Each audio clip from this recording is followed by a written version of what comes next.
Keganasan terhadap wanita adalah perbuatan penganiayaan terhadap wanita dan kanak-kanak perempuan dalam pelbagai cara. Ianya juga merupakan satu bentuk penyalahgunaan kuasa yang sering berlaku apabila seorang pasangan cuba untuk mengawal dan mendominasi pasangannya. Jadi, tujuan saya melakukan kajian ini adalah untuk mengetahui lebih lanjut apakah tindakan yang perlu diambil oleh para wanita sekiranya terlibat dalam kes berkenaan. Saya juga telah menggunakan kaedah mendapatkan maklumat melalui data akhbar dan juga jurnal yang berkaitan.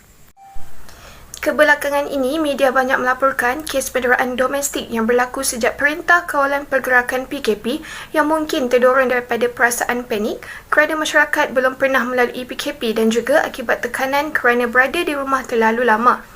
Tekanan hidup merujuk kepada keadaan jiwa yang mengalami ketegangan, pergolakan dan kegelisahan yang menggugat keupayaan seseorang untuk mengendali suatu situasi. Kegelisahan dan ketidakstabilan emosi terjadi akibat kegagalan seseorang mengawal sikap positif apabila berlaku sesuatu peristiwa dalam hidup. Rina Harun, Menteri Pembangunan Wanita, Keluarga dan Masyarakat berkata, pelaksanaan PKP mengekang penularan wabak COVID-19 memberi kesan mendalam terhadap ekonomi dan sosial kepada rakyat negara Malaysia, di mana kebanyakan kes berpunca daripada desakan ekonomi dan tekanan hidup sehingga ada yang bertindak mencederakan pasangan atau ahli keluarga. Berdasarkan statistik Polis Diraja Malaysia, insiden keganasan rumah tangga semakin berkurang dari 5,657 kes pada tahun 2019 kepada 5,260 kes pada tahun 2020. Sebanyak 9,500 kes keganasan rumah tangga telah direkodkan sepanjang Perintah Kawalan Pergerakan dijalankan ke seluruh negara bagi tempoh Mac 2020 hingga Ogos 2021. Ogos 2021 ialah sebanyak 4,905 kes. Jadi jika ditanya soalan tadi yang bermula daripada PKP, jadi saya nak memaklumkan bermula daripada Mac 2020 sehingga Ogos 2021, di mana Mac hingga 2020 dia telah dicatatkan 4,110, Januari sehingga Ogos 2021 4,905 dan berjumlah 9,015 kes yang direkodkan bermula daripada Mac 2020 sehingga Ogos 2021. Keganasan rumah tangga berlaku melalui beberapa tahap dan peringkat, iaitu pada tahap permulaan berlakunya peningkatan tekanan dalam rumah tangga. Bermula dengan perselisihan yang kecil dan isteri akan cuba menenangkan si suami dengan pelbagai tindakan. Pada situasi ini, isteri lebih banyak mengalah dan menyebabkan si suami akan menjadi dominan. Pada tahap seterusnya, suami mula berani untuk melakukan keganasan. Di peringkat ini, keganasan berlaku secara mendadak disebabkan si suami tidak dapat mengawal kemarahannya. Si isteri pula tidak akan melawan, sebaliknya memendam rasa dan menangis. Keadaan ini akan menyebabkan si isteri mengalami tekanan psikologi yang keterlaluan. Setelah berlakunya pertelingkahan yang besar, suami mula menyesal akan perbuatannya. Pihak mangsa akan merasa sedih dan takut akan ditinggalkan pasangan. Suami pula akan berjanji akan merubah sikap, memohon maaf dan menunjukkan kasih sayang dan kemesraan yang luar biasa. Keadaan ini akan memberikan keyakinan kepada si isteri semula bahawa si suami akan berubah. Namun kadangkala ia menjadi titik bermulanya si suami merasa ada kesempatan untuk mengulangi kesilapannya sekali lagi kerana si isteri dengan mudah memberi kemaafan kepadanya. Menurut akhbar harian Metro pada 22 Jun 2019, mereka mendapati banyak kes yang berkaitan dengan kes penderaan isteri. Isteri yang sanggup dicaci, dihina dan diterajang sang suami yang merupakan seorang penganggur dan juga seorang penagih dadah hingga bertahun lamanya hanya kerana terlalu sayang dan takut hilang tempat bergantung sehingga menjadikan dirinya sebagai hamba. Si isteri sanggup bekerja bertungkus lumus setengah mati manakala si suami sewenang-wenangnya memeras keringat si isteri. Mangsa sering dimaki hamun dan diperlekehkan suami selain dipukul dalam tempoh jangka masa yang panjang menyebabkan kepercayaan wanita berkenaan menurun serta percaya dengan kata-kata yang dilemparkan bahawa diri mereka tiada nilai dan perlu bergantung hidup pada suami. Keganasan rumah tangga beri kesan kepada emosi, mental, keuangan dan pengabaian terhadap isteri dan anak-anak. Keganasan fizikal dan seksual, penderaan dalam rumah tangga juga boleh berlaku dalam bentuk emosi, mental, keuangan dan pengabaian.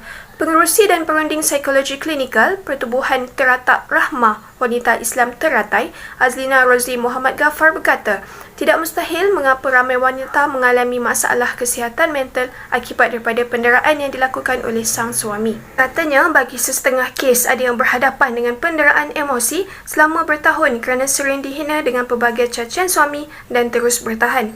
Isteri diugut tidak dibenarkan berjumpa anak dan mengelak menanggung malu di atas perbuatan suami antara punca isu keganasan rumah tangga masih membelenggu mangsa. Puan Azlina menyatakan sebilangan pengadu menarik semula laporan polis apabila dipujuk dan dirayu suami. Menurutnya, isteri perlu berani membuat aduan di atas kekasaran suami sama ada dipukul atau anak didera. Kitaran ganas ini memberi kesan secara langsung kepada anak seperti trauma dan menghadapi masalah mental sehingga cenderung untuk membunuh diri. Menurut akhbar mingguan wanita, terdapat satu kisah di mana pengakuan kisah rumah tangga isteri yang berumur 50 tahun yang merupakan seorang guru dan mempunyai 8 orang anak ini kepada Ustazah Asma Harun yang pada waktu itu merupakan perunding cara rumah tangga telah memberi kejutan yang sangat besar. Wanita ini telah meminta pendapat kepada Ustazah Asma untuk menuntut fasah dalam usia emas itu kerana tidak tahan lagi menghadapi suaminya yang sering melakukan penderaan mental dan fizikal kepadanya. Menurut mangsa, sepanjang perkahwinannya beliau telah disepak terajang, maki hamun sumpah serana, tidur di luar rumah tanpa sehelai tudung, pernah dijirus dengan minyak lalu diugut dengan api untuk dibakar dan sering dipaksa dalam hubungan seksual. Mangsa juga menyatakan bahawa itu telah membuat laporan polis, namun kisahnya itu telah tersebar luas dan menyebabkan beliau malu pada jiran, rakan sekerja serta keluarga. Namun malangnya, kes itu terpaksa ditutup kerana suaminya merupakan seorang yang pegawai pangkat tinggi dan dia juga seseorang yang sangat dikenali. Selepas 2 kali kandungan mangsa gugur akibat didera dan dipijak perutnya ketika usia kandungannya mula cecah 4 bulan, mangsa tidak lagi mahu membuat tuntutan ke atas suaminya kerana trauma akan kejadian yang berlaku. Kebanyakan kes yang diterima bukan dilaporkan oleh mangsa itu sendiri, tetapi ia telah dilakukan oleh keluarga atau jiran yang tidak tahan dengan penderaan yang terjadi ke atas diri mangsa. Hal ini mungkin kerana terdapat faktor lain yang menyebabkan sang isteri terpaksa berdiam diri dan menuruti segala perintah dan arahan suaminya. Namun, sekiranya orang awam mendapat maklumat mengenai kes penderaan isteri yang berlaku, orang awam dinasihatkan untuk tampil melaporkan kejadian tersebut kepada pihak berkuasa dengan segera agar dapat menyelamatkan nyawa mangsa.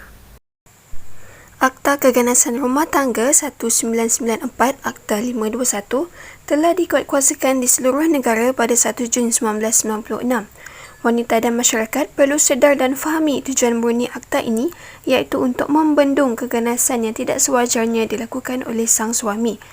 Orang ramai yang mengetahui mengenai insiden berkenaan juga boleh membuat aduan kepada pihak polis menerusi talian 999 atau JKM di talian Nur 15999. Situasi pandemik COVID-19 telah mengehadkan pergerakan rakyat untuk mendapatkan bantuan. Tidak semua rakyat boleh mencari bantuan ke hospital, balai polis ataupun pejabat kebajikan masyarakat JKM yang terletak jauh dari kediaman mereka. Oleh itu, First Support Points telah diwujudkan bagi membantu mangsa-mangsa keganasan rumah tangga untuk mendapatkan bantuan dengan lebih efektif. Kemahiran pengurusan emosi mempamerkan kemampuan seseorang dalam mengawal emosi sehingga mampu meningkatkan perkembangan intelek.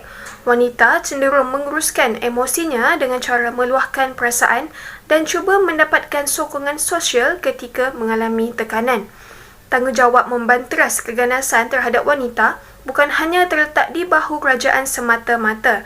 Sebaliknya, ia merupakan tanggungjawab bersama yang harus dipikul oleh semua pihak iaitu kerajaan, NGO, swasta dan juga masyarakat. Ia juga memerlukan pengembelingan tenaga antara kaum lelaki dan wanita. Tidak dilupakan juga perkhidmatan sokongan sosial yang perlu ditingkatkan terutama dari aspek pencegahan, perlindungan dan juga pemulihan.